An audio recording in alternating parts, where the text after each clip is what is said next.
Il aura fallu 13 ans à Emir Kusturica pour écrire son autobiographie. 13 ans pour panser les plaies de la guerre de Bosnie qui aura détruit 37 ans de sa vie.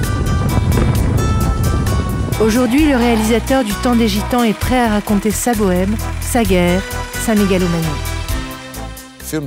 Un réalisateur doit être une personne charismatique. Toi, avec tes problèmes, avec ta propre vision, avec ton expérience, tu dois être le héros de ton film. Tu dois être l'alter ego de ton héros. Ses émotions premières lui viennent de la Gorica. Dans cette banlieue de Sarajevo se côtoient les tziganes, les voyous, les orthodoxes, les musulmans. Tito règne en maître sur la Yougoslavie et le jeune émir a comme héros Yuri Gagarin et les gitans de son quartier. Je viens d'un quartier, d'une famille où l'on n'attendait rien de moi. Et c'est une très bonne chose. Bien que mon père m'ait dit un jour, « Ok, va dans ton école de cinéma, ne deviens pas Fellini, deviens au moins Jessica. » Emir aura reçu en héritage la fantaisie de son père. Cet homme, journaliste de métier, aimant autant la politique que les bistrots de nuit, transmet à son fils le goût du surréalisme. Il y a eu une nuit où mon père est resté à la maison. J'ai été le plus heureux des enfants du monde. Il fumait des cigarettes et il essayait de me faire rire en sortant la fumée de sa bouche et de son nez. Et la joie quand il s'est mis à sortir de la fumée par son oreille, et le bonheur quand il m'a fait rire, nous ont profondément unis. Il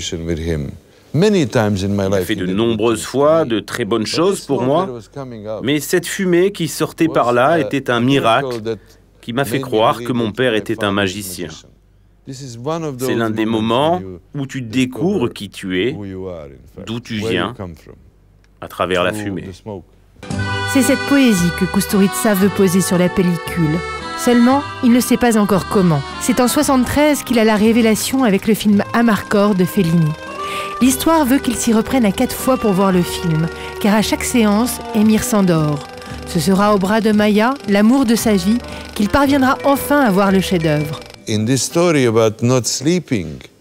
Dans l'histoire de ne pas dormir et de dormir pendant le film, c'est une histoire mystique avec Fellini.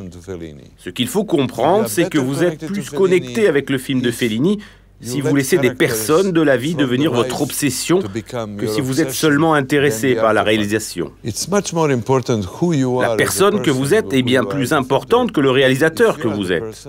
Si vous êtes une personne, vous trouverez le chemin pour devenir un réalisateur. C'est vos capacités humaines qui font de vous un grand auteur, et non pas votre volonté de l'être. En 90, la guerre de Bosnie éclate. En 91, Kusturica perd son père et son pays, la Yougoslavie. Le réalisateur, en plein tournage d'Arizona Dream, sombre dans une profonde dépression. Johnny Depp lui viendra en aide. Ensemble, à l'époque où nous tournions Arizona Dream, nous avons vécu tous les deux la plus grande amitié que tu n'aurais jamais pu attendre d'un acteur hollywoodien. Il a fait pour moi ce que personne n'aurait fait à Sarajevo. C'était le moment le plus difficile de ma vie. Je tournais Arizona Dream et il a fait croire qu'il avait une gastro-entérite pour me donner 10 jours car j'étais au fond de la dépression. Et sans eux, je n'aurais jamais pu finir ce film. Et grâce à lui, je l'ai terminé. Et il l'a fait comme ça. Seulement l'ardoise que laisse Kusturica est lourde. Plus aucun producteur ne veut travailler avec lui. C'est l'homme d'affaires Francis Bouygues qui va lui permettre de réaliser son plus grand film, Underground.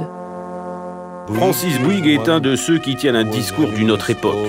Il m'a dit, viens et fais le film que tu veux dans le langage que tu veux. Nous ne demanderons pas combien cela coûte. Est-ce que tu imagines aujourd'hui quelqu'un te disant ça? Et pourquoi? Parce qu'il avait regardé avec sa femme Le Temps des Gitans. Et il s'est dit, je vais demander à cet homme de faire un film pour moi. Kusturica reçoit une palme d'or pour Underground. Seulement et le film et le réalisateur vont être critiqués. On reproche à Kusturica son soutien aux Serbes de Bosnie. Les plus folles rumeurs courent. On dit que son film a été financé par Milosevic. Si j'ai été un soldat de Milosevic, je ne l'ai jamais été. Si j'ai été son politicien, je ne l'ai jamais été. Si j'étais un membre de son parti, Je ne l'ai jamais été. Si j'étais tout le temps d'accord avec lui, je ne l'ai jamais été. Je me suis juste demandé comment une personne comme lui a pu être désignée depuis le début comme l'ennemi. Pourquoi il a été le seul à être désigné comme le coupable, alors que cette responsabilité aurait pu être partagée par différentes nations que sont les Croates, les Slovènes et les musulmans. C'était seulement ça la question. Des ruines de Sarajevo sont nées Kustendorf, un village situé en Serbie occidentale. Kusturica l'aura construit après avoir perdu une partie de son histoire. Désormais, il y vit et dit que ses plaies se sont refermées. Quand vous avez suffisamment d'expérience, quand vous avez développé suffisamment une vie intérieure et que vous avez connu le succès, il n'y a plus de raison d'être en colère. Il n'y a pas de raison de ne pas être apaisé.